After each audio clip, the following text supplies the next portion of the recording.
Hi there, hello, and welcome to another action-packed, exciting hour of the Smoky Mountain Wrestling Rewatch Along Project. This is podcasting the way it used to be and the way you like it.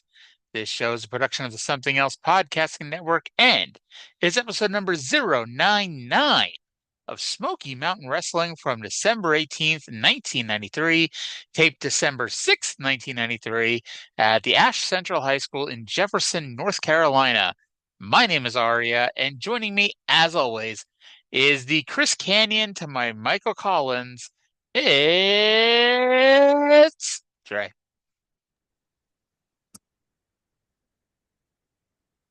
Trey, how are Oh, you? that was a tremendous ring introduction. It's funny on your recommendation. Actually, I've been reading Justin Roberts' book, and it's pretty good. But I don't know. I've always kind of liked him as a ring announcer, and I like he always kind of puts different inflections and kind of says different things for different people, and that I don't know. I'm just trying to think of a scenario where he would build somebody up and then just deliver it like a wet fart like that.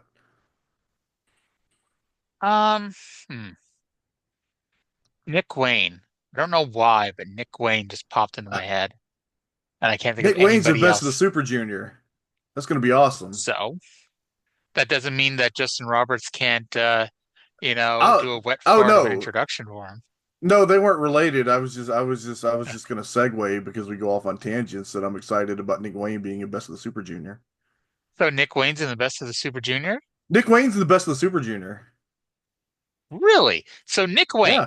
Christian's son, Mama Wayne's son, is going to be in the best of the Super Junior tournament coming up in May in New Japan Pro Wrestling. The premier junior heavyweight tournament in pro wrestling. Yes, young Mr. Nick Wayne is going to be a part of that. So wait a second. New Japan's going to take a whole bunch of junior heavyweights from all around the world. Now, most of them are from New Japan, obviously, but they pluck a few from here and pluck a few from there. And you're telling me that Yeah, one of them is Nick Wayne. that's correct. In addition to the usual suspects, we have Nick Wayne from AEW, Mal from DDT, Dragon Dia from Dragon Gate, and someone from CMLL who has not been determined yet. I saw that as just listed as someone. I'm like, legitimately, because I don't follow CMLL, and I know that sometimes luchadors tend to be a little on the weird side. I was like, is that actually someone's name? Like there was a luchador named someone?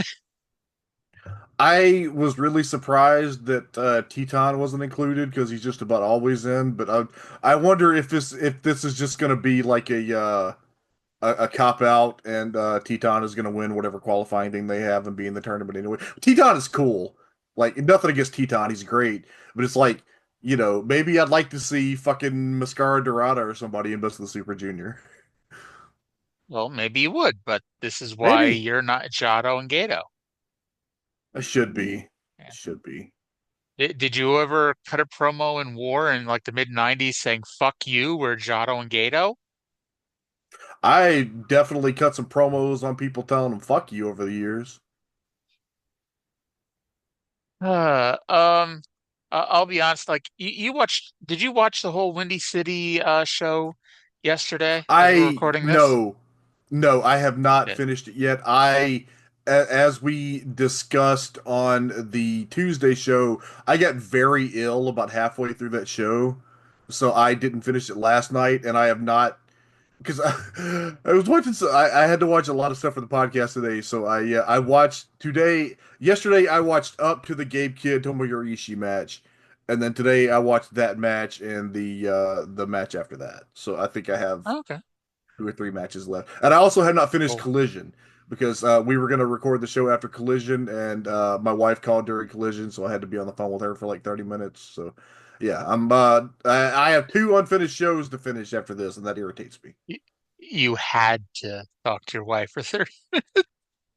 That just sounds awful. Well, By the eh, way, and I know obviously we're too late. You know, you could have told me. I could like I was doing some shit. I could have easily just put it oh, off for another 20 minutes. It's already late enough for you, especially. All right. Arya, Well, I appreciate that. look, it's Saturday night, and I'm in Iran, and we know that there's a certain if we go past a certain hour, this just goes down the fucking tubes. You're in Iran. Yes. Am I not getting a joke? You are not getting a joke that I have explained on the podcast before. You have a terrible memory. Well, we know that. You're lucky I remember your name. It's I'm not getting I this get one. okay, the Iranian tobacco came from Conan that like back on the original MLW radio, he would always say that he was in Iran, and it's because of like I get he saw or somebody told him the Iron Sheik was like on a plane and I guess like was like smoking weed and the stewardess asked him, "What is? Oh no, baby, is Iranian tobacco." I'm pretty confident you've never told me that story. I absolutely told that story on the podcast. Okay. Uh, at this point, I'll just take your word for it and we'll just move on. You have So, a terrible memory because we talk about stuff all the time and then like I bring it up later and you don't remember it. um, do you know how many fucking shows we do every week? That's true, and I also have a terrible memory. But I have like I don't know, Y- it's for different things Exactly. We've done 99 of these shows together, you and I. You know, because I've been here since the beginning. yes, in spirit, you've been here since the beginning. Somehow I knew on episode 001 that one day, around episode 58 or so, I was going to add you. We should we should go back and edit me into like the early episodes. I'll just That would respond take to whatever way you're too much saying. work. Maybe maybe like at some point, especially when we get to like, first of all, figure out what episode you actually started at. And then like say on like episode 140, in addition to this show, we have you at the end of the show go back and start talking about episode one and then episode two. So this way, when we get to episode 200, you have seen every single episode of Smoky Mountain Wrestling. That's not a bad idea. That's not a bad way to do that. Yes. Because, you need to complete this journey with me. It's like, it's not the same that I'm going to get to 200 and you're going to get to 138 or something, whatever the hell you're going to Uh, be at. my my first episode was 56. Okay, so this is your 44th episode. Wow. Wow, yeah. Nice. Nice, nice, nice. Okay, so let's dive in, shall we? Um, Yeah. let's go to the intro of the show. Um, and Dutch has a puppet on his hand, which turns out to have nothing to do with the rest of the episode. Let's It's go to that hideous. right now.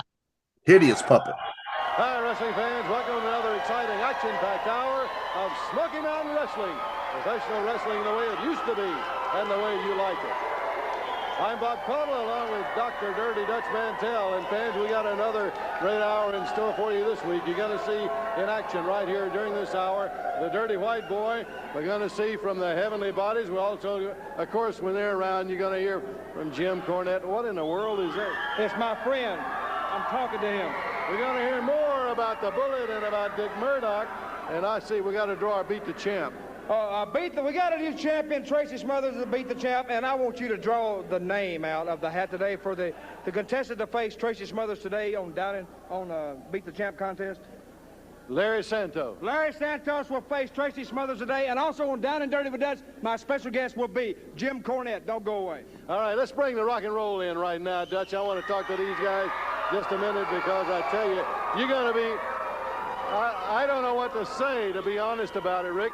You're going to meet the Moondogs. I mean, well, first of all, Bob, what I want to say is later on the show, Everybody's going to see what happened up in WWF when Jimmy Cornette and his heavenly body stole the Smoky Mountain Tag Team titles from us. But you see, Jimmy Cornette, we can take the losses right with the wins, because later on, after that, we got the Moondogs right here, and that's one team of Jimmy Cornette's that we really are going to eliminate. All right. If they do that, fans, you know what's going to happen with them. They're going to rise right to the top. All right, fans, let's go to the ring. We're ready with action. All right. So the puppet.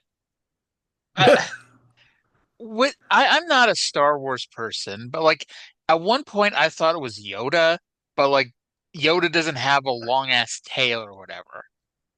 And I'm It, like, I'm sorry, go ahead. I'm just thinking of this now because I didn't identify it. It does look kind of like Jabba the Hutt, but it Okay. was, I don't know. Jabba the Hutt is a notoriously ugly character, and this would have been a very ugly Jabba the Hutt. So I don't think it was supposed to be anything in particular. I also thought it had like a passing resemblance to Shrek, but this is also at least 5 years before Shrek came out, so definitely wasn't Shrek.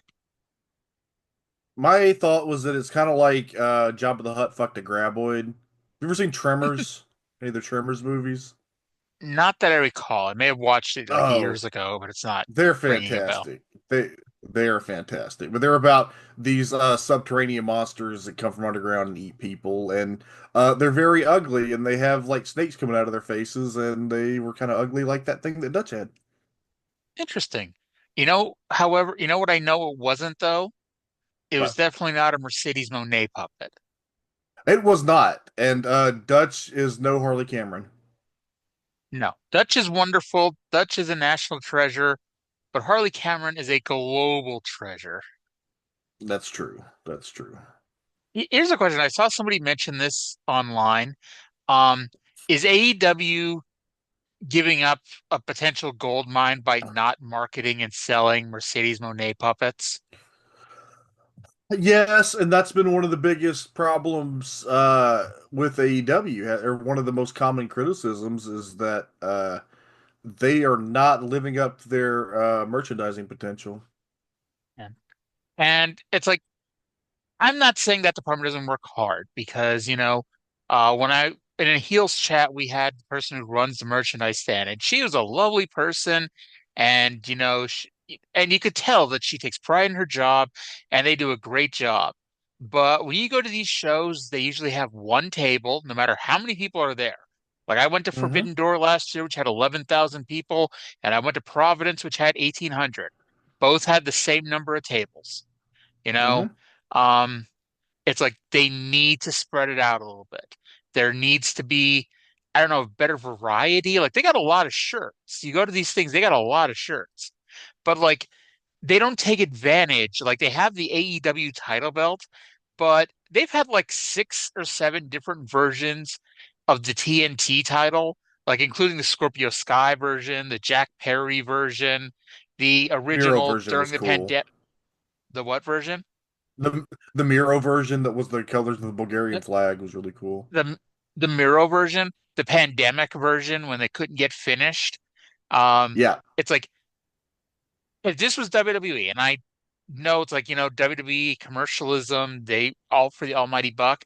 But if it was WWE, every single one of those versions of the title belt would be for sale on shopaew.com and people Have would buy them. you Okay, I'm a belt nerd and I'm in a lot of like belt collecting groups on Facebook and stuff, so I see they sell so many fucking belts. Like they have special edition belts for like Yeah. everybody.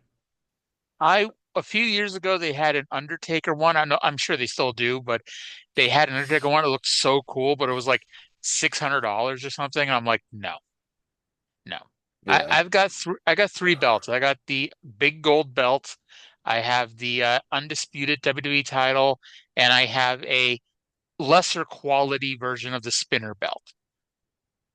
I have You a know, very nice belt collection from a time in my life that I was spending a lot of money to try to feel something, and yeah.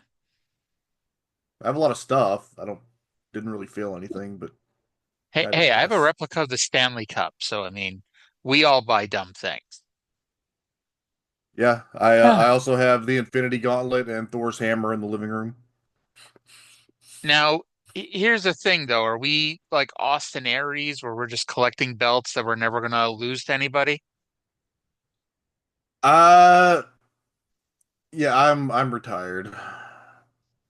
Well, it's like, okay, I guess saying this now, like, with all due respect to Austin Aries, because, it's really come out the past few years how much of a dick he is, even though it was pretty well known at the time that he was a dick. But it's like, was that not the most marked gimmick of all time? Like, his grand idea was like, he going to all these indie companies going, "Oh, I got a great idea. I'm gonna win your belt." And And then the that's it. reverse of that, the reverse of that was when Drew McIntyre was on the Indies, and he finally had to be like, "Please stop putting your belts on me," because he had like 6 or 7 belts. Yep. Oh Lord. Um, but we go to our first match here. Um, it is Dirty White Boy with the love of your life, the Dirty White Girl, versus Nature Boy Paul Lee. Um, so I got to tell you this story. I don't know what made me think about this, but the ring announcer said this match is scheduled for one fall, and it reminded me of my former co-host on this show, who was confused by that and asked me one day, why do they announce that it's scheduled for one fall? Because he was a relatively new fan. He started watching when SmackDown went on Fox. So it's like, to him, every match he's ever seen has been one fall. Why do you bother announcing it?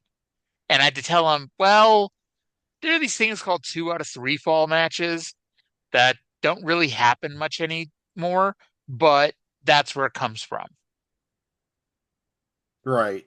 And originally, wrestling matches were typically 2 out of 3, or even in some cases, like 3 out of 5 falls. Yeah. And it's kind of funny that they still do that these days, even though it's like, how often do you get a 2 out of 3 falls match? Like for a while, that was the NXT Ultimate Gimmick match. Like when NXT was still really ultra developmental in the 2012, 2014 days. And then AEW brought it out like once every 6 months or so, and more often than not, it was a well-received match. But I don't remember the last time AEW did a 2 out of 3 falls match, and to be It, honest, I couldn't tell you. I couldn't even hazard a guess when the last time WWE had one. AEW was Hologram and the Beast Mortos at Wrestle Dream. I will take your word for that. Mostly because if I remember, I was either drunk or high during Wrestle Dream, so it's like I've got like no memory of that show. Skill issue. What was that? Skill issue. I still didn't understand what you said. Skill issue. You say heel issue? Skill. Hill? Sierra Kilo India Lima Lima. Skill issue? Yes. What does that mean? That's I think what the that's the kids problem. Of like, say. That's what the kids say when you're like expressing that you have a problem and you're like, "Oh, skill issue." It's like it's your fault and you need to be better. I, uh, okay. Like, where did you hear that? Why? Like, I'm not picturing you hanging out with a lot of children. That's why I'm like, where are you hearing that? I guess like, The only fucking place I interact with Zennials, fucking Twitter. You think I interact I, with Zennials anywhere I don't have to? I don't know. Anyway, Dirty White Boy's wearing chaps. Why? Like, am I like losing it? Has he always worn chaps? Yeah, I think so. He was wearing the exact same thing he's always worn, except he was wearing a t-shirt instead of the vest or the Yankees jersey. I don't know why. Just it doesn't look right. Like I in my like like maybe it's because like in my head I can remember those awful red tights he wore for a while, and he definitely wasn't wearing chaps then. I legitimately I don't know why. I don't remember him wearing chaps. Like it's like blocked from my memory, but Ah, I'll take your huh. word for it.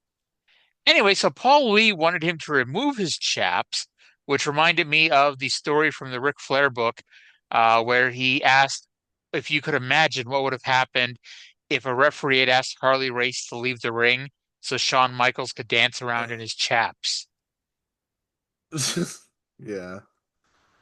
I You know, I think I think there would have been a double murder that night, uh, yeah. and I then hope. Harley would I have hope. asked Hulk Hogan for a job. I hope when Bud Droge comes back to the territory next year or whenever that Cornette books Who's the Real Nature Boy program between Buddy Landell and Paul Lee, and they just never like acknowledge it. Oh Lord. Um, so Tammy and allegedly primetime Brian Lee joined commentary. I think it was a situation where they only had three headsets, so Brian Lee was screaming into Tammy's headset, but was far Yes. enough away you couldn't hear him. Yeah. Um, Tammy brought up Trey's other love of his life when mentioning Margie. Their Aw. primary concern is that Dirty White Boy is too fat. Tony And Anthony, then, who is shaped like a grown man who works for like he's shaped like a truck driver. He's not fat. well, compared to primetime Brian Lee, I mean, Brian Lee isn't jacked, but I mean, Brian Lee is in pretty good shape. Um, anyway, White Boy allegedly wins with a Bucksnort blaster. I say allegedly because he wasn't even covering Paul Lee and was like already standing up when the referee counted three. So it, it's we generously gave him that three count there. I really need to know if he like came up with that move independent of Akira Taue or if he saw it on an All Japan tape and thought, hell, I'm gonna do that. I mean, when did Akira Taue start doing it? I early 90s. I'm not exactly sure. Okay, because yeah, he's been doing this here since he came in, uh, like in the second or third taping last year. So he's definitely been doing this for a while here in Smoky Mountain. He may have been doing it before. He may have invented it completely independently, and in which case I apologize. Mhm. It's It's just like possible. I mean, he, it's a he, move that I think he, pretty much everybody associates with Akira Taue, right? I'll be honest, I am not terribly familiar with Akira Taue's moveset. So Lots of choke slams. yes, I mean, to be fair, I mean, I guess it's a variation of it, but I mean, it's a choke slam at the end of the day. Yeah, it is. So after the match, primetime Brian Lee sprayed Dirty White Boy in the face with hairspray, and then held White Boy so I'm sorry, held White Girl, so Tammy covered her face with lipstick before Tracy Smothers made the save. Now, how Yes. pissed were you about this? They Why would I be besmirched pissed Dirty about White. it? They That, besmirched the yeah. girl's face. Yeah. Oh, well, she's gonna get her hands on that little skank, and I don't like it for Tammy when she does. But I was happy that I was happy to see Tracy here. Great. And so let's go to our first promo of the episode. Tracy is explaining, well, this is the second one because the Rock and Roll did one. But Tracy explains why he made the save. What's going on here? No. Hey, I don't like to see a woman treated like that in any shape, form, or fashion, man. Hey, White Boy, I want you to know one thing. I don't owe you nothing anymore. We are even. You understand? It's as simple as that. Hey, man, what is it with you? What's the deal? Hey, it ain't nothing with me, man. It's what we're both after, the Smoky Mountain Heavyweight Championship. And at Christmas Chaos, you better tie your boots on real tight. Well, I ain't gonna beg anybody to be my friend, big boy. Hey, I don't expect you to beg, man. I expect you to be all the man you can be, man. Tie them on real tight and do like they say on The Price is Right. Come on down. Any comments to that? Are you okay, white girl? Are you all right? Well, Todd Bradley, as far as you and that 2 for a nickel gutter sled is concerned, this will not go unanswered, tough guy. Come on. Okay, there you heard it, fans. Don't go away. We'll be right back. Okay. So Tracy says him and White Boy are even, which, okay. Hey, Tracy wants nothing to do with him, and he's repaying his favors. Then he tells Dirty White Boy to make sure he ties his boots really tight.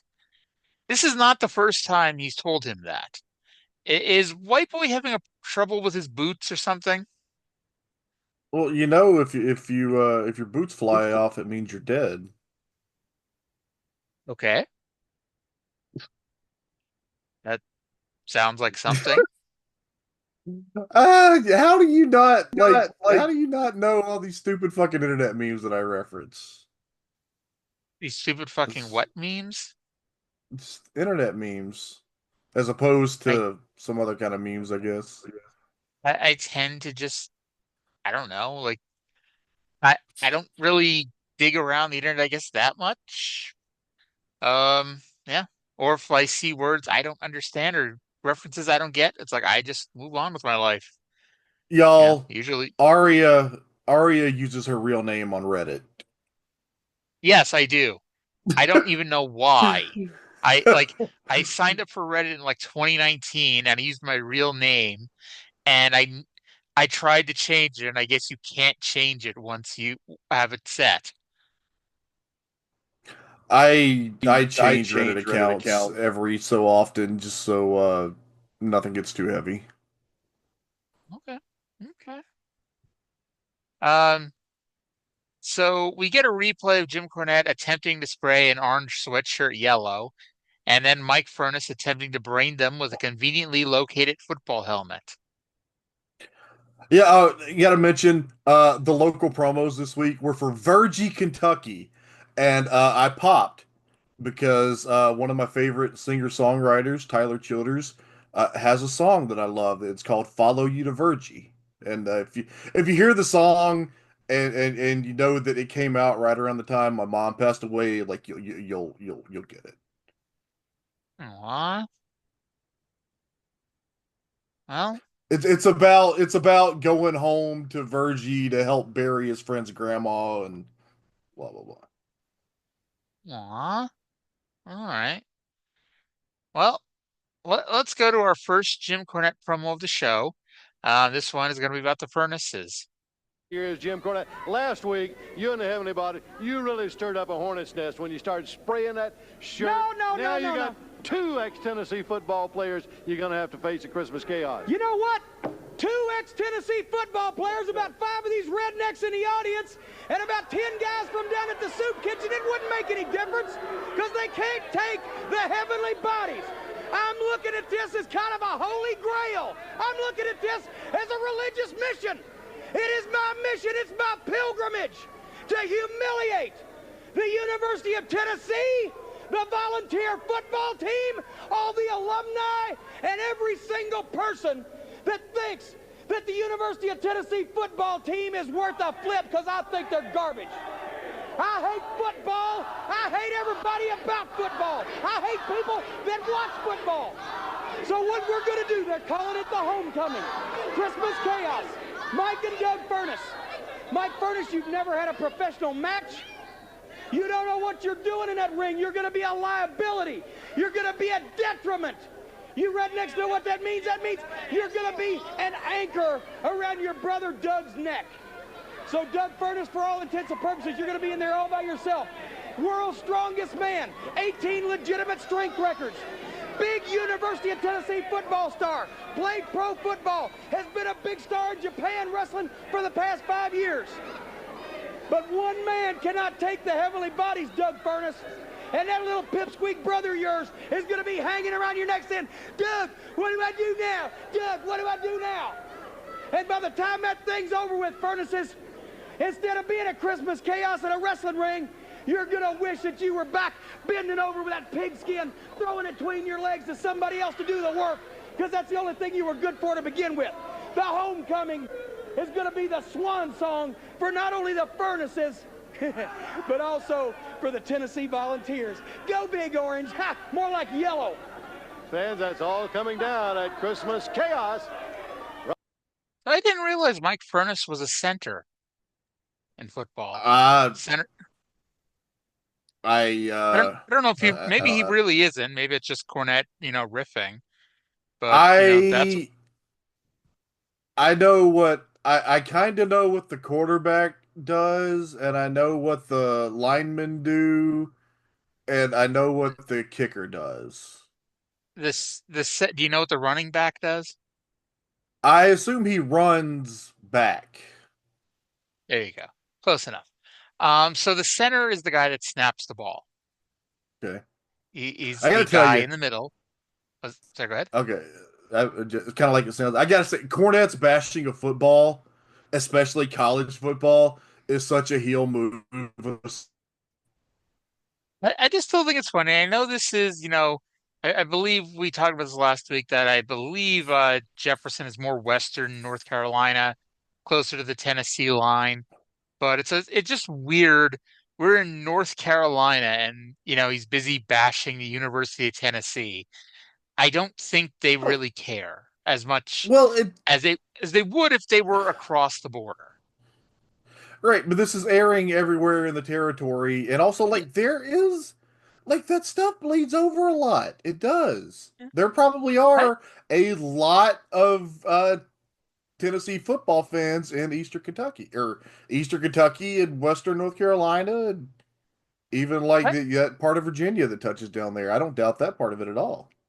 I mean, I'm sure there are, but it's like, and I guess part of the issue too is like, I mean, part of the issue is like, it's Doug and Mike Furness, it's University of Tennessee, but part of the issue I'm thinking it's like North Carolina, they're like, I try to remember 1993 and like I'm piss poor at this, but I don't think any of the North Carolina college teams were any good that year. Like Duke North never is, Wake Carolina, Forest. North North Carolina, Carolina is a lot bigger basketball state, isn't it? yeah, yeah. It's like the state of North Carolina, even though I hate Duke, you get UNC, Duke, Wake Forest is there. You get a lot of good basketball teams out of North Carolina. And this is even before they had an NFL team. So football in the Carolinas, well, it could be better, could be worse. Um, but I do have I don't know how much of a story this is, but I once tried to play ninth grade football. It was like seventh, eighth, ninth grade. So it was technically junior high, and they had a starting center. Like this guy was the center. He'd been center for 2 years already. He was not losing his spot, but they needed someone to basically be the backup, and nobody was volunteering for it. And so I looked at it like it's a guaranteed spot because they need a backup. So I volunteered as the backup center. Well, there you go. Yeah, I I played football in seventh grade and I hated it and never played it again. Yeah, I lasted like 3 weeks. I didn't even make it to a game. So I just was not I was not cut out for uh junior high football. Um where the hell was I? Oh yeah. So Cornette does put over how great Doug is, but says one man can't beat the heavenly bodies. And Mike is gonna wish he was playing football basically. I wish Mike was playing football. Just wait till next week. Wait till next week. You'll be begging for Mike Furness on the microphone next week. Oh dear. Oh dear. What are you threatening me with? Ah, just wait. Um, Michael Collins and Chris Kanyon versus Tag Team Champions Heavenly Bodies with Jim Cornette. Cornette literally just walked from the announce desk to the ring. I will not call Yep. this the second Jim Cornette promo of the show, but he does introduce the Heavenly Bodies like he does more often than not. Um, Okay. Okay, I have to talk about this for a second, and I know you can't play it because of the music, but yeah, this fucking introduction caused me to go down a slight etymological rabbit hole because it had never occurred to me, and I was trying to determine if victim and victor are in fact derived from the same root word. And apparently, it's inconclusive. Etymologists aren't sure. Victor is certainly derived from Latin, but they are unsure about victim. I thought Victor was derived from NXT.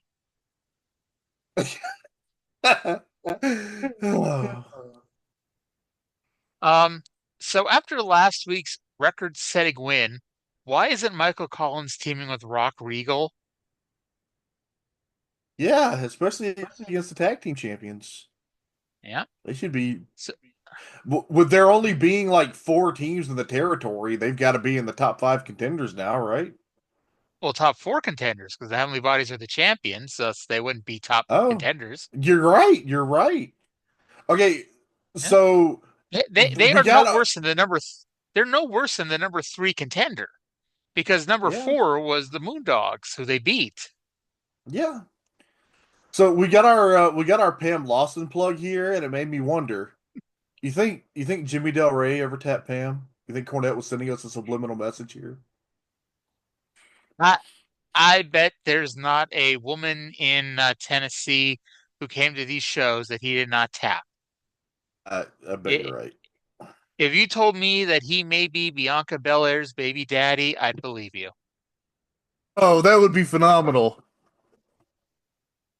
I don't know why, like every time she has ever come out and they announce her from Knoxville, Tennessee, all I could think is, I wonder if her parents went to Smoky Mountain Wrestling. And I have no proof if she really is from Oh. Knoxville or not. But you Well, know, I really hope they weren't at that show that we talked about last week. I don't remember what happened at the show last week. The Or Smoky what Mountain Race specific. Riot, Oh yeah. Well, that wasn't in Knoxville. That was somewhere in I think Virginia, right? yeah, yeah. Oh, oh, Um, my cats are fighting. Y'all aw. stop being bitches to each other. So Canyon and Dr. Tom did a crisscross spot while Canyon was running, Jimmy Del Rey tags in and Tom Irish whips him into Canyon, which I thought was a really neat spot. Yeah, this is good. Cornette shoved the title in Collins' face, probably saying he could have won these with Rock Regal. And it made me think about this. You know, as a shoot, do you think Cornette booked this match because he was afraid that Collins and Regal would shoot on them and win the belts? I bet because that's why you got Chris Canyon in here, who's a professional. Yeah. Jimmy Del Rey then pinned poor Michael Collins with the poon salt. Then, And then they, oh, oh, I was do you gonna have say anything the you want to same say about the thing. match? Oh no, it was a fun little body squash, and they kept beating him down and giving us some more moves, and then fucking. Oh, I think this The, is the point that I messaged you. I was laughing so fucking hard with this idiot. Oh, I'm sorry. Mi- He's Mike Mike Furnace. Furnace Bless got his heart. I'm sure he's a Mike nice Furnace. guy.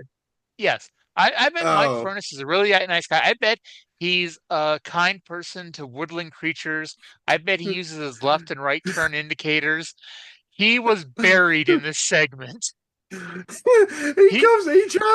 he tries to make the save with his football helmet and is immediately taken down and gets his ass beaten. 3-on-1. Like, yeah, this was bad.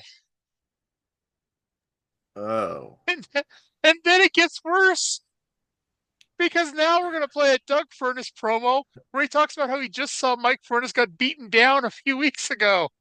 Because this angle, Mike Furnace is being beaten down every week.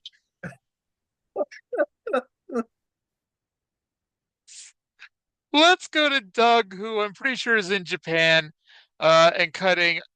I don't know who the fuck is filming these things because this is well before cell phone videos, but somebody needs to like, I don't know, get a cordless mic in his boy's hand. Damn it, Man, Phil LaFon, get your shit together. you what took place with my brother a couple of weeks ago. When Jim Cornette comes out, interrupts an interview, starts trashing me, trashing my family, trashing my university, my brother, and then he's got his two little goons come out, jump my brother from behind, and beat the living fire out of him. Well, I didn't know it went down like that. Mike told me, you know, he had a little misunderstanding with him, but he thought he could handle it. And I think he probably can. 1-on-1, 2-on-1, my brother can still kick their ass. But let me tell you something, Cornette. Christmas chaos. All the talking's over with. All your running of your mouth's gone. And what's going to happen is it's going to come into the ring, and you know what's going down? I'll tell you what's going down. 5 years, being the world champion. 29 world records, a brother that played pro football for 8 years. 8 years. You want to talk about tough? You want to talk about what it's like to get down and get dirty? Wrestling's out the window. We're fighting for blood. That's my brother. And I can tell you one thing. I'd rather have him in my corner than any 5 guys you've ever managed. And I'll guarantee you this. I promise you, we're going to kick their ass and get you too. So what if Doug teamed with 5 of Cornette's guys and 2 of them were the Heavenly Bodies? But that means the Heavenly Bodies would have had to beat themselves up? Well, see, I don't know. You could have Stan on one side and Tom on the other, and then I don't know. We need another Jimmy, but there's only one Jimmy Del Rey. Yeah. Uh-oh, we're gonna need another Jimmy. Was it Jimmy or was it Timmy that on dinosaurs used to blow up every episode? I remember that. I used to watch that show, but it's been a very long time. It was during oh my God, what was the name of that scientist? Not Bill Nye the Science Guy, but the one that would air on Nickelodeon at like 6 in the morning that nobody fucking watched. But I'm sure it was like one of those educational EI shows they had to put on. But it was a spoof of that. Um, that it was within the dinosaur universe, and every week they'd blow up a kid and say, "Oh, we're gonna need another Emmy, either Jimmy or uh, Timmy." it's funny. Oh Lord, yes. Um, so yeah, Phil, Dan Crawford, Phil LaFawn, if you're listening to this back in 1993, and I can't imagine why you wouldn't be, you need to get a little bit better. You need to get closer. You need to like get a boom mic or something, like something here, because good Lord, Doug Furnace took his shirt off, and that was the most exciting part of the promo. Yeah, yeah, it was. I And he struggled to take it off. Like this was Lex Luger's t-shirt is too tight too, Billy. I'm just sure that none of those matches are going to see the light of day, and I think that's really unfortunate because I need to see what they did. Like, did Doug just work the whole match and tag Mike in to do a spot, or did they let Mike embarrass himself? Surely not.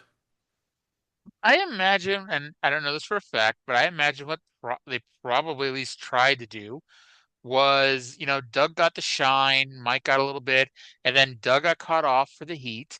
They beat on Doug, beat on Doug, beat on Doug, and then he made the hot tag to Mike. And then Mike went into the finish. That's my Yeah, guess. you're probably right. You know, the bodies have an all Japan tour next year. I wonder if they came across Furnace and LaFon because that would be a far better match. Oh yeah. You think Stan Lane is somewhere kind of regretting that he retired when he did? Because like Jimmy Ah, Del Rey goes from Florida Indies to SummerSlam to Survivor Series to All Japan in a year. uh-huh. I guess Maybe, Stan was just done. and it's possible he just doesn't regret it at all, you know? But who knows? Um, so by the way, are you a Star Wars fan? Yeah. Okay. So in Return of the Jedi, How could the Ewoks have a dress that fit Princess Leia unless they had already cooked and ate a woman that was her size? They probably cooked and ate a woman that was her size. Okay. Do you think they had like a whole line of dresses? Because hey, they probably, cooked and ate a lot of women. So it's possible they had 15 or 16 different sizes. Who knows? Maybe they just had her trying on dresses in a deleted scene. Could have been. I bet they had a whole wardrobe of people ready. I will say I'm currently talking way outside my knowledge. I read that off of a meme, and now I'm just riffing on something I have no fucking idea about. Oh God, I hope this aired. I'm sorry, I was just looking at the results of the Bodies All Japan tour, and Jimmy Del Rey has a singles match with Jun Akiyama, and it was at a TV taping, so I pray that made TV. When you said you hope this aired, I'm like, did you think I pressed stop on the recording or something? Nah, Oh Lord. But I hope it did. For your sake, I hope it did. Hmm. they wrestled the Oh, Fantastics a bunch of times on that tour. I also wrestled Abdullah the Butcher and Giant Kamala, and that sounds dreadful. now which version of the Fantastics? Bobby Fulton and Tommy And Rogers, Tommy or Bobby and Rogers, Jackie? yes. No, Okay. no, Fulton and Rogers. Well, I know Jackie Fulton was what was he? The He Eagle, was I George think. Hines. George Was he also Hines. George Hines? Yeah, okay. I just know that he was George Hines. I don't know if he's the Eagle or not. But yeah, so that was our version. I like that, I started Smoky Mountain with the Heavenly Bodies and the Fantastics, but it was the other Heavenly Bodies and the other Fantastics. And now this Heavenly Bodies is going to All Japan to wrestle this Fantastics. And I know you're about to tell me you didn't hear half of what I said because I got a pop up on my screen that said your internet connection is unstable.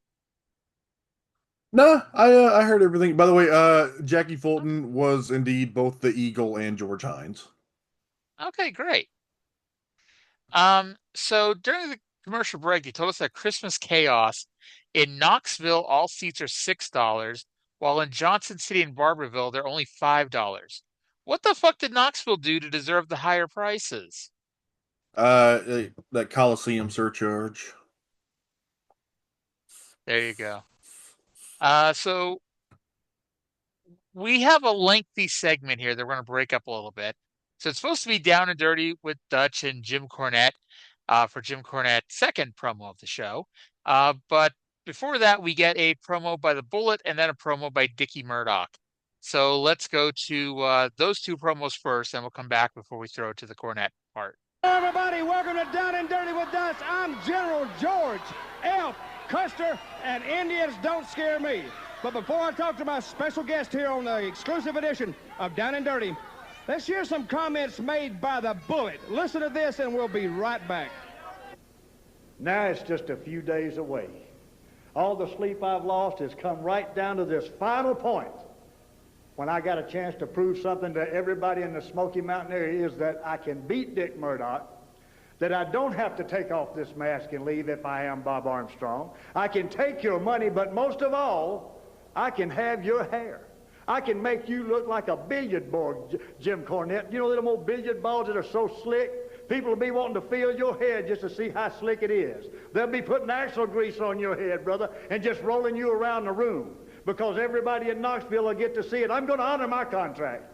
If I lose, I'm going to take this mask off, and if I am Bob Armstrong, I'm history. But if you lose, mister, if you lose, you're going to shave every hair on that nutty head of yours, and I'm going to have every Armstrong in the country, every fan of mine in this Civic Coliseum in Knoxville, Tennessee, is going to see that you fulfill your contract, because we'll get around the ring, and you won't be able to leave till we shave your whole head. The Scalp Hunter, the Bullet, right here in Knoxville, December 25th. The Ball Man, Mr. Kojak. They'll have to change your name. Kojak Cornette. I just can't wait, brother. And it's just a little while away, and I want to show you, Murdoch and your mama, that the Bullet is still bad to the bone. Well, you heard those words from the Bullet. Now let's hear some. Wait a minute. Before we go any further, I don't want to hear any of that baldy stuff anymore.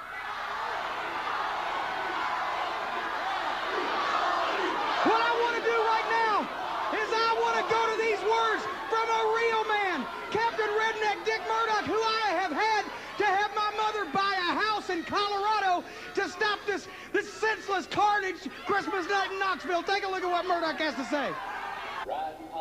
You know, what more can a man ask for? Beautiful woman, a good Coors Light cold beer, and good fellow Texans that owns the end of the Spanish Peaks. Restaurant, bar, and motel in southern Colorado, right outside of Cuchara. You know, it's snowing outside, there's a big storm coming in, you hear that great Texas country music behind you in the background. You know, Mama Cornette, get ready because it's going to cost you a lot of money over the holidays at Christmas time. Because, you know, I'm flying in at a great expense. And I'm coming out there to whip one of these inbred, nothing happening, melon farming Tennessee heroes and bullet Bob Armstrong. See, Armstrong, I know you well. See, I know you little snotty-nosed punk kids. Brad, who whimps every time he gets whipped. The other boy, which I might add, did the family the only good service there was in going to the United States Marine Corps and fighting in a desert storm. And if it was known well, he shot a few of them unarmed Iraqis when he had their hands up. That's where he got his medal. He's gutless, just like the old man and the sleazy old lady. So you see, Armstrong, we're going to sit here and drink our cold beer, have a good time, listen to cold music, and watch this beautiful snowfall, and get ready for the holidays, get ready for me to come out there to Tennessee and whoop you like a stepchild. Because you see, I'm bringing a whole delegation of Texans. Because, you know, Texans are what makes the world click. Everything revolves around Texas. Colorado's owned by Texans. The football world is owned by Texans. The baseball world, that won the World Series last year, is run by Texans. And you see Armstrong professional wrestling as run by Texans. Because you see, I'm coming to Rocky Mountain Promotions, the only one probably that's not under federal indictment right now, because they run a straight, legitimate company.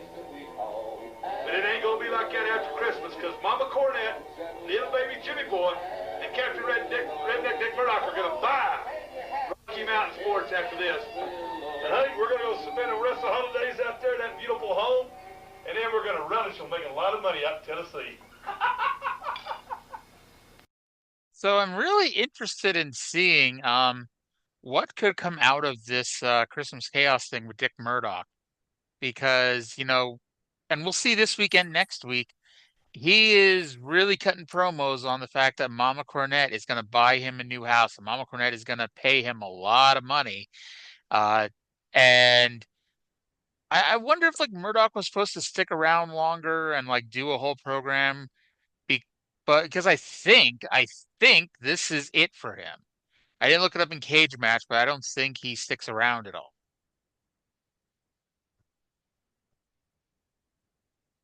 Oh, And Trey is so impressed that he's speechless. well, I'm sorry. This segment is a lot, and there's a lot to unpack here. Number one being Dutch. I'm not sure if he said George F. Custer or George M. Custer, but George Custer's middle name was Armstrong with an A, so either way, that was wrong. And the Murdoch promo, him just ever so casually accusing Road Dogg of war crimes. Yes. That was unexpected. And you know what's funny? Uh, right after I watched this, I was watching ECW for the Oh My God cast, and completely at random, Paul the same week that this promo aired, Paulie dangerously just randomly claimed that Dick Murdoch fathered Terry Funk's daughters. Now, I didn't ask you this because I kind of just assumed. Is Dick Murdoch in ECW right now? No, he was Or is there this for just like one a shot. No, he was there okay. for one shot at the Super Summer Sizzler Spectacular where he beat the Dark Patriot #2 and was never seen again and will never be seen again, but was brought up in this Yeah. promo. It's mainly it's like it's a feud between Funk and Sabu, but it's really like Funk and Paulie. hmm Okay, so I wasn't sure if like, oh, Murdoch just happened to be on both shows the same week or something. No, but that Uh, I'm sure that has happened. yeah, Didn't it very Kevin nearly happen with Sullivan. Kevin Sullivan? Yeah. Yeah. Yeah. Um, I honestly like it'd be interesting to see what wrestlers were on both ECW and Smoky Mountain in the same general time frame. Because obviously there's a lot that like were covered both, but like there's quite a few that like around the same time were on both shows. Like I know Cactus Jack, when he has his Smoky Mountain run, he's knee deep in his ECW run. And by Yeah, Smoky Mountain run, I mean he's here for like 2 months, I think. yeah, and Terry Funk has been in both. Yeah. We mentioned Kevin Sullivan. You Kevin know, Sullivan.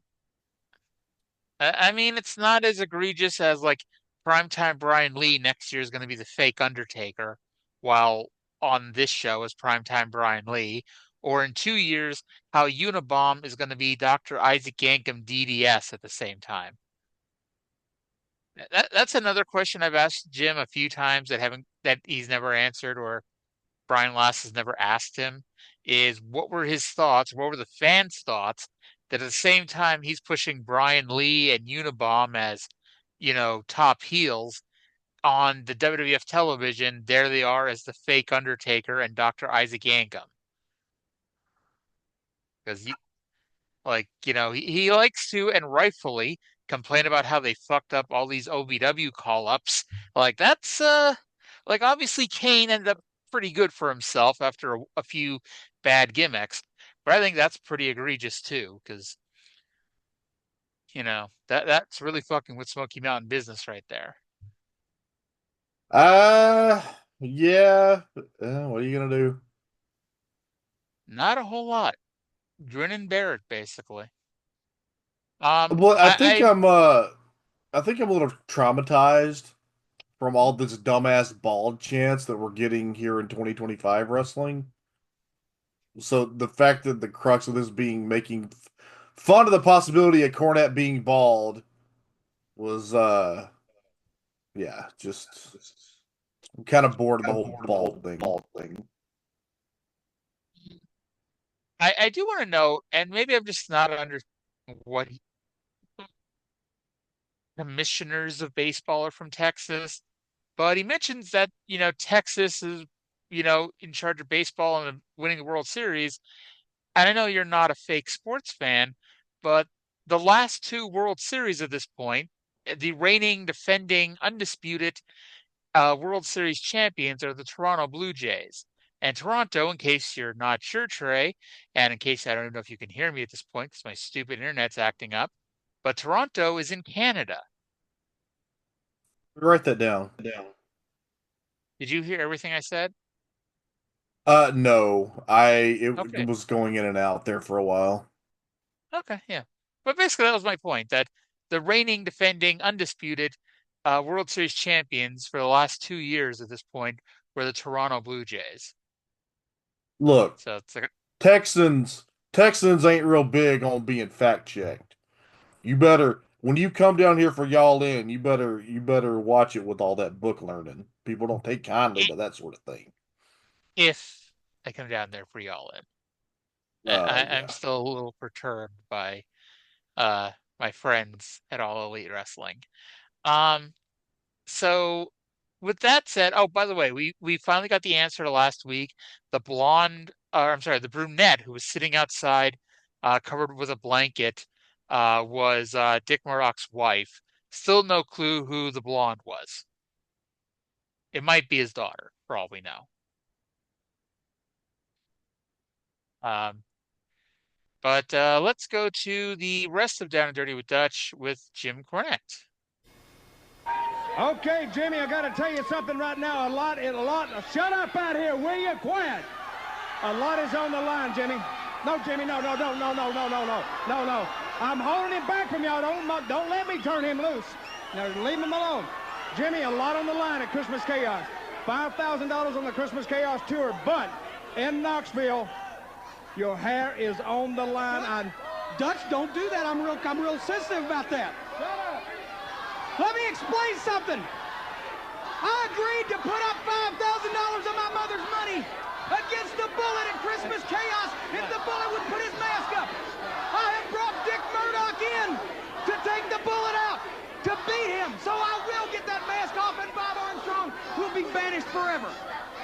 what does Smoky Mountain Wrestling do to me? They slipped something in the contract that I signed. Contract tampering. Contract tampering. And they slipped a clause in there that in Knoxville on Christmas night, it would not be $5,000 of mine at stake. It would be my hair. Now, I don't want people calling me Baldy.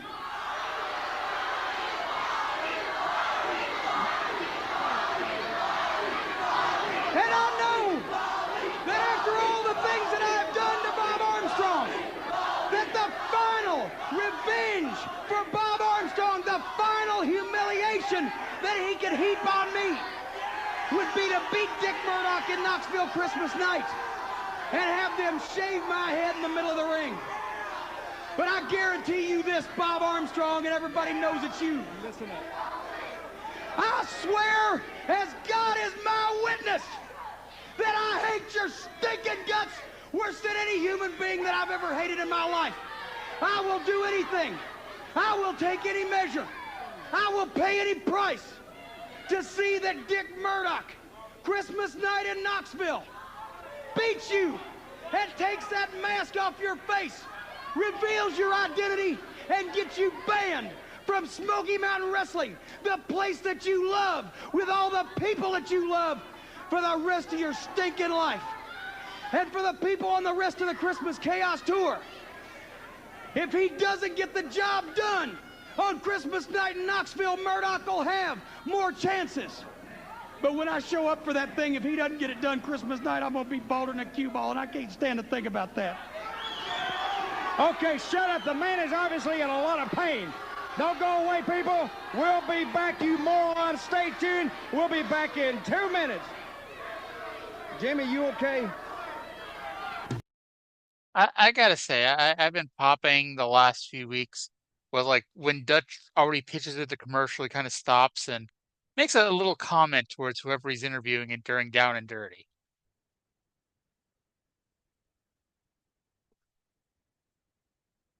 Trey, you should press the unmute button. Oh It would shit. help. I, you know what's funny funny is I was telling you that I didn't hear most of what you just finished saying, and you didn't hear any of what I was saying. Okay, great. This is one of those fucking shows. Oh Um, yeah, Saturday Night so Special. yep. I was just saying that um I don't even fucking remember at this point. Oh yeah, I like that Dutch has been making little comments after he's already pitching it to commercial to the people he's interviewing. Yeah, Yeah, that Dutch, he's gonna get his shit in. yeah. So we have Beat the Champ TV champion Tracy Smothers versus El Hijo del Santo. We are joined at the commentary desk by the WWA World Heavyweight Champion and the United States Junior Heavyweight Champion Chris Candido, who asks why his name has never been picked by Beat the Champ or for Beat the Champ, which is true. I mean, he's been here since It's June or July, and we've it's had random, a Chris. Just yes, but it's like, bad luck. hey, there's like 20 people, coming to these TV tapings. You would think just by sheer dumb luck he'd get pulled once, but nope. But I guess when you think about it, there's a few people who've never been picked. Like neither of the Harrises have ever been picked. Has Dr. Tom ever been picked? Like Jimmy Del Rey, I feel like has been picked like 3 or 4 times, but I don't remember Dr. Uh, Tom ever. Oh, he you was. He remember? was picked. Yeah, the Bobby Eaton one. You remember? Yes, yes, yes. So yeah, so Dr. Tom was picked at one time. Maybe that's it because they had a match that just ended. It didn't have a finish, if you recall that one. Uh, but I mean, like I say, neither Heresy has been picked, neither Moondog, thankfully. There's been a few. There's been a few. I'd have to go down the list, but there's been a few people. But Candido is probably the most noteworthy one that's never been picked. Prince Karis has never been picked. Can you imagine Prince Karis wrestling every week, trying to win $5,000? What does Prince Karras need with money? He's a mummy. That's true. Maybe Daryl Van Horn would just tell him to lay down and do the job. What's the Uh, point? Yeah. Daryl Van Horn has his own agenda. Who the fuck knows what he's liable to get up to? Yeah.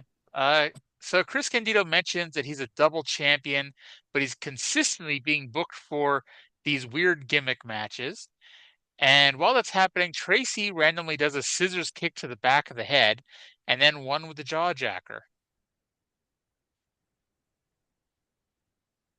You know, I'm starting to think these beat the champ contests are rigged, Trey. How dare you? I'm sorry. I shouldn't besmirch the integrity of the beat the champ contest, especially since we've only got like 80 more of those to go because Look, sports. Mhm. Dutch once drew his own name, and in his excitement, overexerted himself in stretching and couldn't even do the match. You think he would have got Yeah. that excited and hurt himself if it had been a work? No, no, no. I mean, I apologize. I didn't mean to besmirch the integrity of the Beat the Champ drawing or the Beat the Champ contest. Yeah. All By the right. way, the only note on this match is that this was the best shot that they have ever gotten of the jawjacker. Like they had a really great angle on it. They you knew it was good because they immediately showed a replay of it, and Yeah. it looked like Santos' jaw got fucking jacked. Hey, living up to the name. So we go from here to a Daryl Van Horn promo, which I just know, Trey, you're gonna have a lot to say when we come back in 2 minutes. Let's go to that now. Wondered how the association between Prince Karis and myself came to be. Well, now the secret can be revealed. The ancient ways are still observed in parts of modern-day Egypt. While in Cairo, my professor, Ardat Bey, took me to the location of the tomb of Prince Karis, the high priest of the Temple of the Sun. The tomb had lain undisturbed by grave robbers for over 3,000 years. The riches that lay within would make both of us wealthy beyond our wildest dreams. When the king died, the high priest in turn took his own life and was entombed with the king so as to protect him throughout eternity. So it was with Prince Karis, whose life ended before its time. We discovered in the tomb the scroll of Thoth, the words which Isis used to raise Osiris from the dead.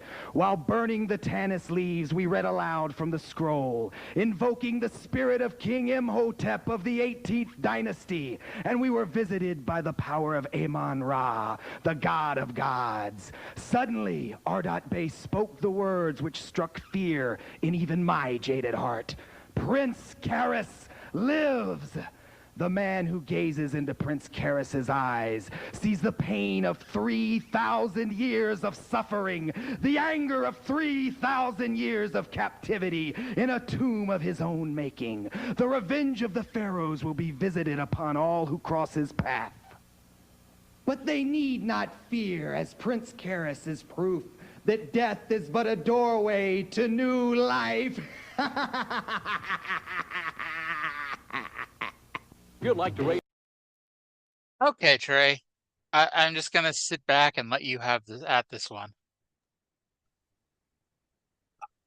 I look, you folks that aren't watching the shows, you're not getting the full effect of this because it wasn't just that weird, nonsensical Daryl Van Horn promo. Like that's to be expected. The fact the real thing about it is the fact that he is doing the voiceover over it. Not it's not just the footage of that horrible Prince Karis Tim Horner match, but it's like you're looking at it through a telescope, like they intentionally dim the edges into a circle to make it more dramatic because he's talking over it, and just holy shit, everything about this. And other than Daryl Van Horn is doing his best to try to make something out of this, but everything about this is the money guy wanted a mummy, y'all. It's so weird because it's like he does not fit in Smoky Mountain Wrestling. Rick Um, Rubin Rick Rubin did not want Tim Horner singing "Shameless" on his show, but he wanted a fucking mummy. You know, in Mick Foley told a story in his book that, he would call the WWF once a year when his WCW contract was coming due to see if they were interested. And J.J. Dillon, on behalf of Vince McMahon, would basically tell him no, they're not interested. And the fact is, if you look at the WWF roster in 93, 94, 95, yeah, they still have Undertaker, they still have Bret Hart, they still have a lot of those guys. Cactus Jack or whatever variation he would have been in 1993, 1994, 1995, it would have stood out in a bad way. It wouldn't have fit in to what the WWF was doing. Like he basically had to wait until 1996 when they were like they still had some of that shit, but they were already starting to move away from that shit. So like it was the Yeah. right time for him to come in was 96. And I'm not saying there was ever going to be a right time for Prince Karis and Smoky Mountain, but November 1993 was not it. Uh, but you know what? Weirdly, Prince Karis in 1993 WWF would have worked just fine. He probably would have. He probably would have. He would have wrestled the Undertaker at WrestleMania probably, and we'd be talking about a WrestleMania 10 documentary next year, with talking about the Undertaker versus Prince Karis. Um, so I also note that he talked about Ardith Bay, who was a character in the 1932 version of The Mummy, whose name is an anagram for death by Ra, and Ra is an Egyptian sun god. So you see, you listen to this show and you learn. Yeah. Look, the one thing that I will absolutely say for Daryl Van Horn is he's putting a lot of fucking effort into this shit. Yes, he is. And he did not have the internet to do all this nifty No, research like I do. he had to go Uh, to the library, which was a building. or just know this stuff, you know? Um, I don't know why you think that made me think about this. I mean, except for the fact it was the library. But do you remember in 2014 or 2015 on the Brian and Vinny show when TNA got moved to Destination America and he emailed Destination America asking if Impact would be available on demand or on Hulu, and they told him to go look to the library. Yeah,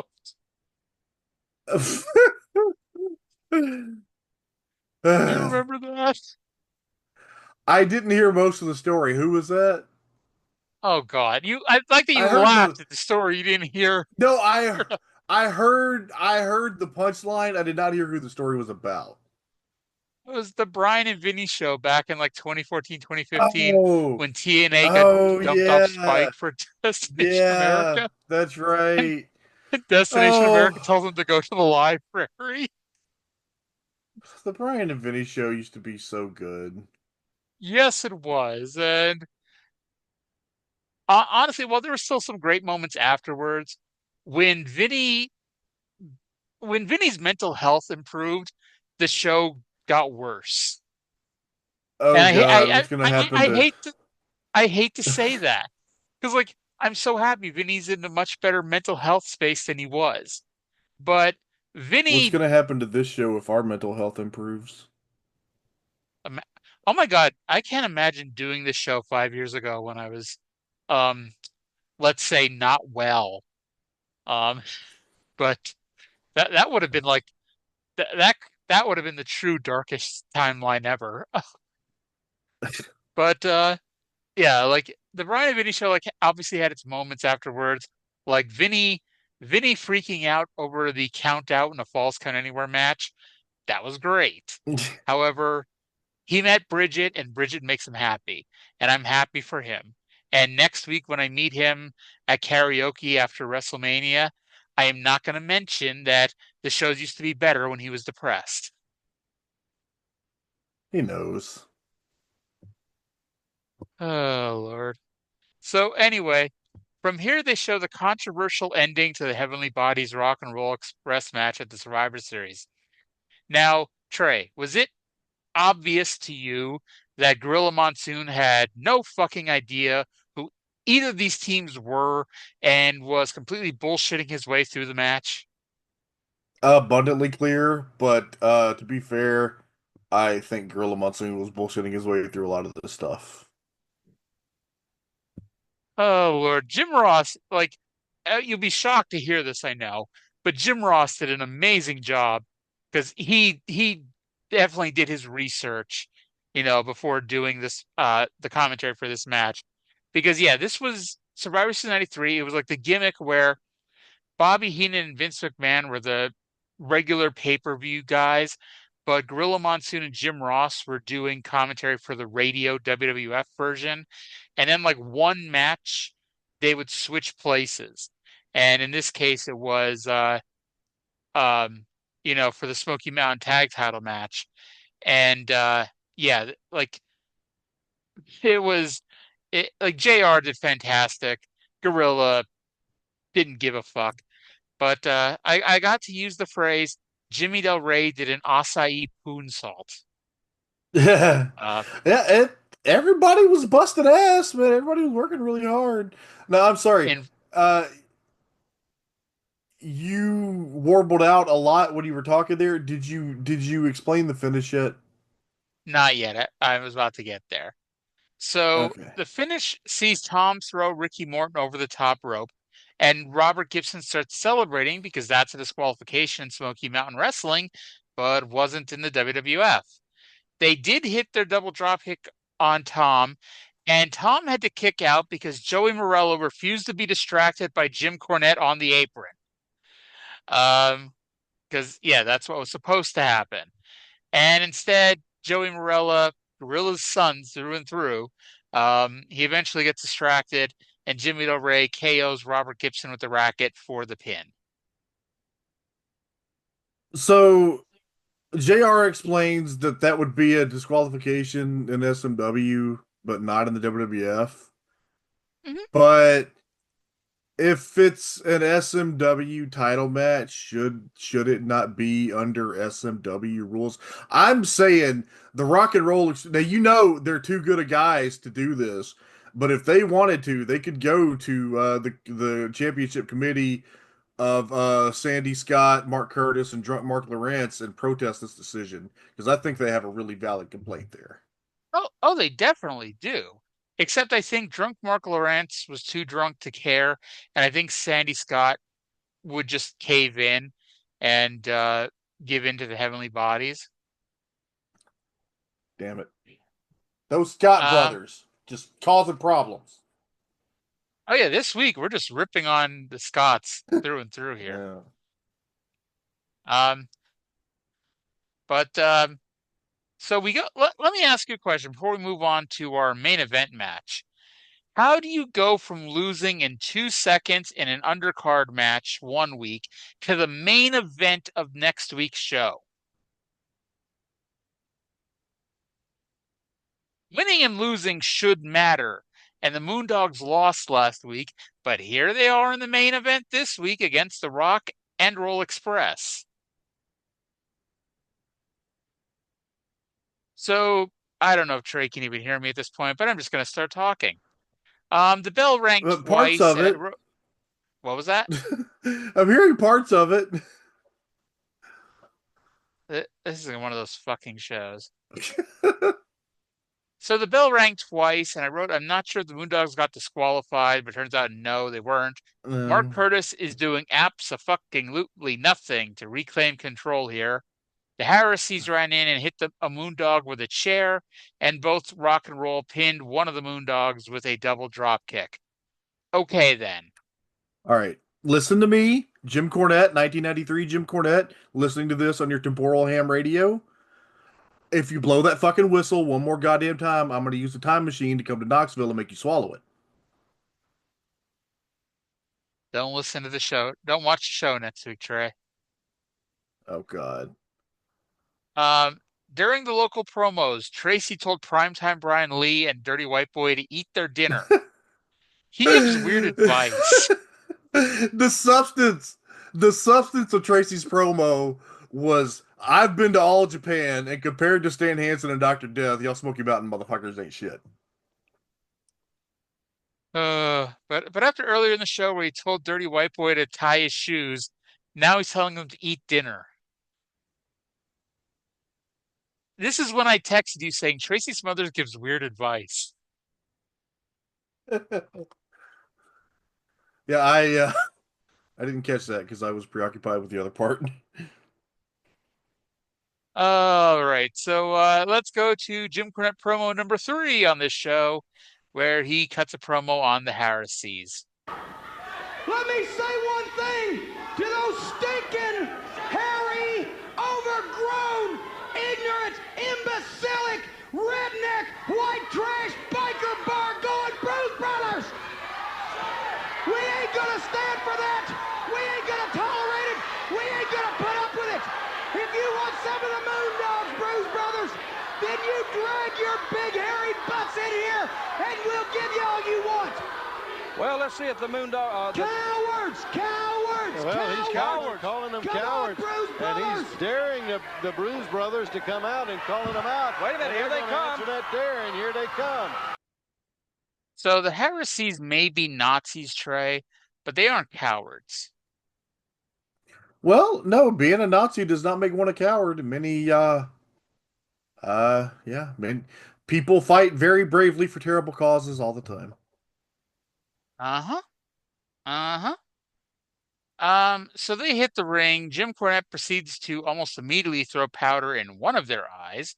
And then the Moondogs use their big bone on both. And Excuse me?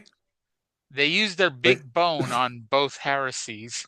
Okay, just making sure that's what you said. And then we were. This is where it got weird. And I'll tell you why it's weird, because they say we were going to have big news, but this is more important to watch the Harrises and the Moondogs fight, which, okay, I'm not even going to argue whether or not it is, more important than whatever the big news is. Except next week comes and they don't mention the big news either. Spoiler alert. Huh. So I don't know, but I do know that the Moondogs left the Harrises lying at the end of the show. My best Yeah. my best guess at this point is that the big news was next week was the 100th episode. Yeah, I guess so. But yeah, so I don't know. But after this week, we have a very clear hierarchy in the Smoky Mountain Tag Team division all of a sudden. Because this week the following things happened. The Heavenly Bodies beat the Rock and Roll Express. The Rock and Roll Express beat the Moondogs. The Moondogs beat up the Harrises. So, 1, 2, 3, 4. Heavenly Bodies greater than Rock and Rolls, greater than the Moondogs, greater than the Harrises. You rarely Uh, see such an obvious, division in these things. Now where are Michael Collins and Rock Regal in that? Well, Michael Collins and Rock Regal at this point, due to the fact that they have a win over the Moondogs, but the Moondogs are better than the Harrises, Michael Collins and Rock Regal now are the number 2 contenders to the Smoky Mountain Tag Team titles. Oh wow, I hope they get their shot. And I mean, they're only number 2 because the Rock and Roll Express won a match this week. If the Rock and Roll Express hadn't won or hadn't wrestled, they'd be the number 1 contenders. Hell, if the Moondogs had beaten the Rock and Roll Express, Rock Regal and Michael Collins would be the number 1 contenders. Yeah. Well, hey, maybe that'll be what happens on the 100th episode. They'll become the Yeah. number 1 contenders. I don't know. I don't know that that's not what happens. Yeah. I wrote that they do plug the next week's the 100th episode, and I was happy that they counted correctly. I'm very glad that they did that. There's that part of me though, like with TNA, every so often their count is off by 1 because I count the Best of the X Division pay-per-view they did because that counted as a pay-per-view. I counted that as an episode of TNA, but in the TNA universe, they don't always count that as a pay-per-view. So they skip it in their count. And I'm like, no, we're on episode 42, not episode 41. Because, you know, Yeah, anyway. sometimes those counts be a little iffy. Yeah. So 99 down, 101 to go. It it's honestly, and I'll say this next week, it is fucking surreal that we're halfway through. Like, because obviously I've been doing Whoa, this for 2 years halfway. now, but it's like it's a little crazy. We're halfway there, living on a prayer. We're 49.5% of the way through the show. What if you Um, add Kurt Angle into the mix? then our odds of winning drastically goes down. But technically, we're not Drastic go halfway through. down. We're not halfway through yet. We're halfway through next week. Then we can sing, "Whoa, we're halfway there. Whoa, living on a prayer. All right, Take Miss my Pedantic. hand, we'll make it, I swear. Whoa, living on a prayer." I find any excuse to sing. I'm sorry, you had to have heard that from my perspective where you were cutting in and out, so it would just be an intermittent wailing and then silence. Maybe that's all I did. You cannot prove that until you listen to this show this Thursday. That's true. That's true. So before we go, what else is happening in the world of wrestling? The big news, Ted Turner had his first and possibly only meeting with the entire WCW roster this week. It was essentially a rah-rah speech designed to boost morale, which, like any good rah-rah speech. He told them that with the exception of CNN, that the entire Turner empire is willing, able, and ready to get behind WCW when it comes to promotion, when it comes like just to get WCW over to the next level. And I can't say that Turner was completely honest, but he wasn't completely lying either, because with the exception of CNN, all arms of Turner Broadcasting really did at some point put their weight behind WCW. You know, a lot of the socio-political problems that we have today have roots in the creation in the 80s of the 24-hour news, like news network, which CNN was the first. So just think about how much better off the whole world would be if Turner had invested that money in wrestling instead. It's like, like we mentioned with, the other day with Vince McMahon going national. If Ted Turner wouldn't have been the first person to do a 24-hour news station, someone would have. Because like it's not like, oh, if we don't have it, no one will ever do it. It's like there was like ESPN was already saying, so we already had 24-hour sports. And I don't really know for sure when Nickelodeon or Disney Channel started, but it's like we had 24-hour kids shows around that time. We had 24-hour movie channels at that point. It's like it's not outside the realm of possibility that like someone else would have just done a 24-hour news cycle. Yeah, but there's not 24 hours worth of news. Yeah, 30 No, minutes was about right. that's why they came out with CNN headline news. I used to watch CNN headline news like at least once a day because like it was like, okay, here's a nice compact 30 minutes. And I felt like I was educated on everything going on. Is CNN headline news even still a thing?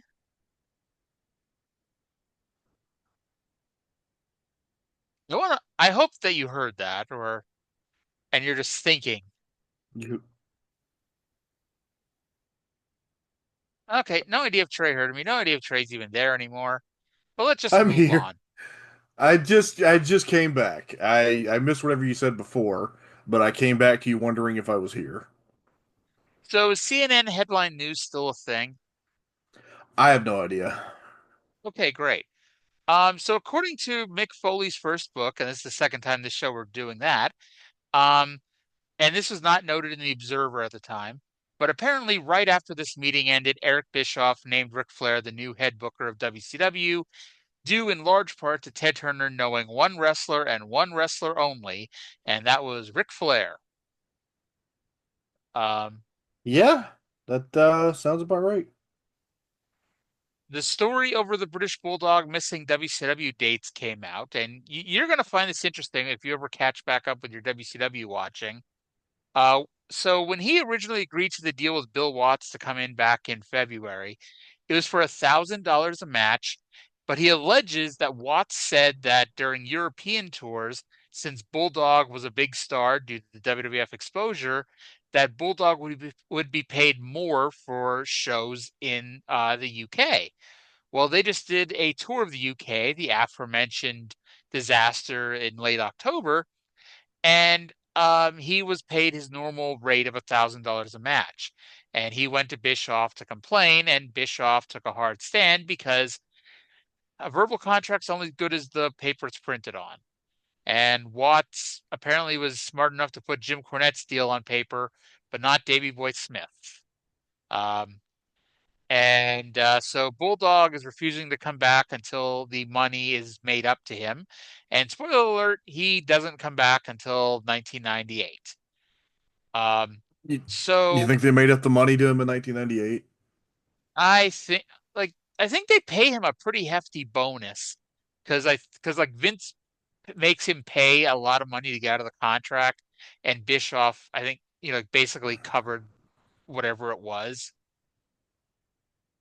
Yeah, Um, sounds right.